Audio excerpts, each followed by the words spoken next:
Tes mains servent à beaucoup de choses. Tu écris avec ta main. Tu conduis avec ta main. Tu manges avec ta main. Tu te laves avec la main. Et tout ça, tu le fais très bien.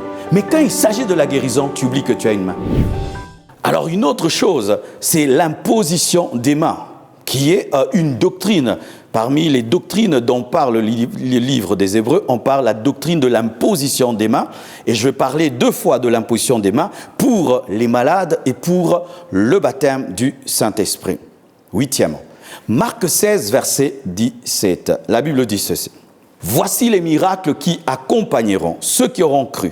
En mon nom, ils chasseront les démons, ils parleront des nouvelles langues, ils saisiront des serpents. S'ils boivent quelques breuvages mortels, il ne leur fera point de mal. Ils imposeront les mains aux malades et les malades seront guéris. Amen, amen, amen, amen. Ils imposeront les mains aux malades et ils seront guéris. » Tout d'abord, j'aimerais dire que cette promesse n'est pas faite seulement aux pasteurs. Cette promesse n'est pas seulement faite aux évangélistes. Cette promesse n'est pas seulement faite aux prophètes. Cette promesse est faite à quiconque croit. Cette promesse est faite aux disciples. Ce qui fait que je crois qu'un bébé spirituel peut faire marcher un paralytique. Je crois qu'un homme peut croire en Jésus-Christ aujourd'hui et aujourd'hui même imposer les mains à un malade et le malade est guéri. Je crois qu'un homme qui croit en Jésus-Christ, même s'il n'est pas pasteur, peut prier et quelqu'un guérit du cancer. Je le crois. Mais il faut que tu imposes la main. Il faut que tu imposes la main. Tu ne sauras jamais que tu as le pouvoir de guérir les malades si tu n'oses pas imposer ta main. Ton problème, le voici, c'est que tu aimerais que les autres t'imposent la main lorsque tu es malade. Et lorsque même tu as des malades à la maison, tu les présentes au pasteur, tu les présentes, entre guillemets, à ceux qui ont le don de guérison, et toi tu dis que tu n'as rien. Mais sache que si tu as le Saint-Esprit et si tu as Jésus dans ta vie, tu peux imposer les mains à tes enfants et ils seront guéris, à ton mari, il sera guéri, à tes frères, à tes sœurs et ils seront guéris. Ils imposeront. Et on n'a pas dit Marcelo imposera, on a dit ils imposeront. Mets ton nom dans le « il » et tu imposeras et les malades seront guéris. Il est important, mes frères, que nous opérions dans l'imposition des mains. Parce que vous savez, aujourd'hui, le monde est en train de vouloir démontrer que Dieu n'existe pas. Aujourd'hui, mes frères, le monde est en train de chercher à démontrer que la Bible est une fable. Je suis dans le pays de la Bible, mais lorsque je me promène, mais je suis estomaqué. Les hommes vivent comme si Jésus n'a pas marché en Israël. Les hommes vivent comme si le Dieu d'Abraham n'existe pas. C'est le complot du diable. Il y a un complot maléfique. On veut amener l'homme à nier Dieu. Et si cela peut se passer dans la nation de la Bible, dans le pays de la Bible, et alors dans tous ces autres pays. Mes frères, ce qui est arrivé à Israël révèle le plan du diable pour toute l'humanité. Si le grand Jésus-Christ de Nazareth, là où il a vécu, grandi, aujourd'hui tu repasses par là, il y a des hommes qui ne veulent pas entendre parler de l'évangile et qui disent que Dieu n'existe pas. Celui qui a ouvert en deux la mer Rouge, celui qui a sorti Israël de l'Égypte, qui les a fait passer par le désert, celui qui a donné les 10 commandements. Mes frères et sœurs, nous n'allons pas démontrer que Dieu existe en parlant seulement. Nous devons manifester le surnaturel. Il a le cancer, tu lui imposes les mains, il est guéri. Et puis il dit que Jésus-Christ est Seigneur. Alléluia. Il a un problème, tu lui imposes les mains, il se redresse, sa jambe se redresse, il jette sa béquille. Et puis il a la démonstration que Jésus-Christ est vivant. Mes frères, Jésus existe. Je me suis converti par une apparition de Jésus. Je suis allé dans ma salle de bain. Jésus-Christ m'est apparu dans une lumière. J'ai entendu sa voix me dire « Marcelo, convertis-toi ». J'ai répondu à sa voix, comme Paul sur le chemin de Damas. On se convertit comment? Et il m'a répondu, il m'a dit « Souviens-toi des paroles de mon serviteur Jean ». Jean était le seul pasteur qui me supportait, malgré tout ce que je faisais, qui me prêchait. Et je disais toujours à Jean « Je ne veux pas devenir chrétien parce que je serai un faux chrétien. Je ne veux pas croire et demain abandonner. » Et il m'a dit « Si tu fais un pas, Dieu fera 9 pas pour toi. » La parole de Jean est revenue dans ma salle de bain. Je suis sorti né de nouveau. Pourquoi le surnaturel? Pourquoi? Parce que dans la maison, il y avait des chrétiens qui priaient pour moi. Seigneur, touche Marcelo, parle à Marcelo. Et là où eux ont échoué, le surnaturel m'a gagné. Là où eux ne pouvaient me convaincre, le surnaturel m'a convaincu. Je suis sorti né de nouveau. Nous avons besoin d'opérer dans la puissance. Ce n'est pas normal, les gens sont malades, on les amène à l'hôpital. Les chrétiens amènent à l'hôpital. Mais l'imposition des mains. Avant d'amener ton enfant à l'hôpital, impose les mains. Avant d'amener un membre de la famille, impose les mains. Les églises, nous avons des hôpitaux. Oui, c'est bien d'avoir l'hôpital. Mais avant de les soigner, imposez les mains. Nous n'allons pas nier la puissance de la guérison parce que nous avons des hôpitaux. Nous ne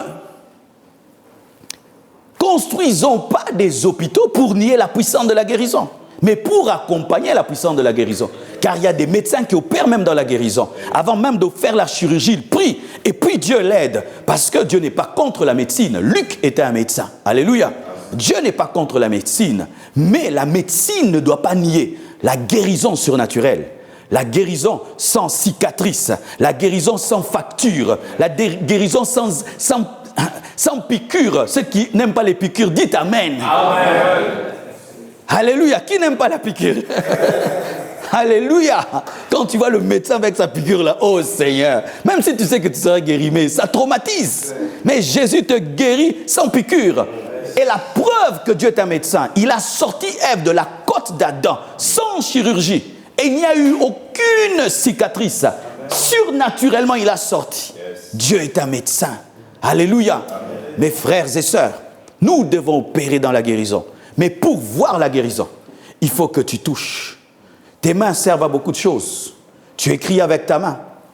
Tu conduis avec ta main. Tu manges avec ta main. Tu te laves avec la main. Et tout ça, tu le fais très bien. Mais quand il s'agit de la guérison, tu oublies que tu as une main. Quand il faut écrire, nous nous souvenons tous que nous avons une main. Quand il faut être sur la tablette, vite nos mains. Le téléphone, vite la main. Mais quand il y a la maladie, on oublie qu'on a la main. C'est une attaque démoniaque. Et sache, frère, le jour que tu imposeras la main à un malade, et automatiquement il est guéri. Et toi et le malade, vous serez édifiés. Et toi et le malade, pas seulement le malade, même toi-même, tu serais édifié. Tu dis, oh, j'ai la chose de Dieu. Et Saint-Esprit va dire, donnez l'autre malade, tu imposes, il est guéri. Frères et sœurs, tout ce que vous voyez faire des guérisons en public, des paralytiques qui marchent, ont commencé dans le secret d'une chambre, d'un salon, priant pour une personne simplement. L'ont vu une fois, 2 fois, 10 fois, 20 fois.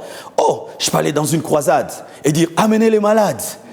Quand vous voyez ces hommes avoir cette assurance-là de dire amenez les malades, c'est parce qu'ils ont déjà terrassé l'ours et les lions dans le secret. Et ils peuvent oser Goliath en public.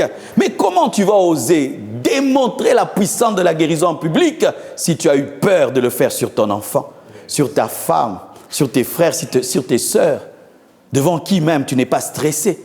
Comment tu pourras oser prier pour les malades dans des endroits stressants si même dans le confort de la maison, tu n'oses pas prier pour ton enfant? Chaque fois que mes enfants sont malades, je prie, je prie, je prie, je prie, je prie. J'impose la main, je dors l'autre et je prie et je prie.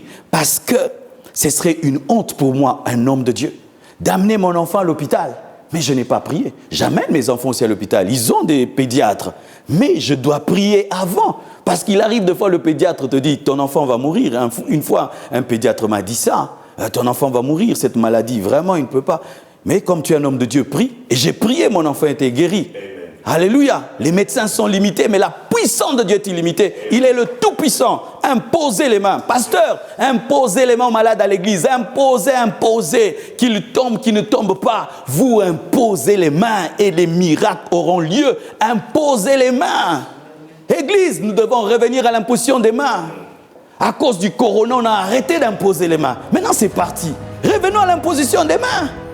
Ah oui, parce qu'à cause du corona, plusieurs églises ont cessé d'imposer les mains. Mais vous allez remarquer que malgré que les mesures sont levées, on n'impose plus les mains.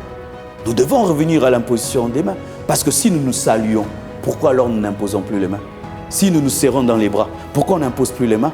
Si on ne nous arrête pas quand on se salue, pourquoi on va m'arrêter parce que j'ai imposé les mains à un malade? Imposons les mains. Alléluia.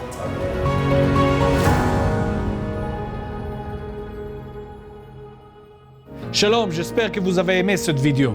Abonnez-vous pour ne pas rater nos programmes. Merci de faire partie de notre famille TBN. Que Dieu vous bénisse. Shalom de Jérusalem.